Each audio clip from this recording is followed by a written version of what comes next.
जी बिल्कुल, डिप्लो में भी जेको अरब शिकारी आहिनि उहे उन्हनि जी जेको कैंप लॻाई वई आहे, जिते क़तर खां जेके अरब शिकारी जेको मासूम पखियुनि जो शिकार करण लाइ हिते पहुचंदा।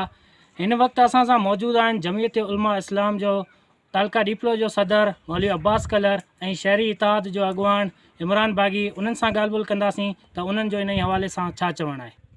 जेको ये कैंप लॻियल आहे असांजे डिप्लो शहर में जेका लॻी आहे, असीं उनखे ॾिसण जे लाइ हिते आया हुआसीं।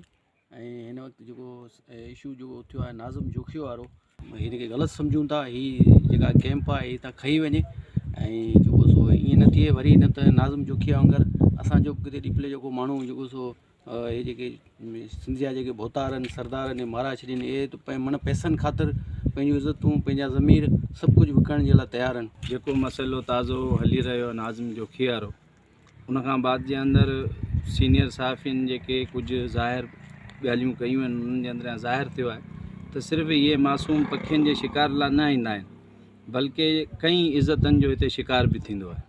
ऐं तव्हां अॼु ॾिसो डिप्ले शहर जे अंदरि हिकिड़ी कॉलोनी आहे जंहिंजे इर्द गिर्द जे अंदरि कॉलोनियूं आहिनि, उते इहा कैंप क़ाइमु कई वई आहे। ऐं ज़रूरी ॻाल्हि आहे त हिननि माण्हुनि जो अचणु, नवनि माण्हुनि जो वञणु, हिननि जो रस्ता हितां सभु कुझु हितां थींदा, त हिते जे कॉलोनी वारे खे केतिरी तकलीफ़ पए छॾी।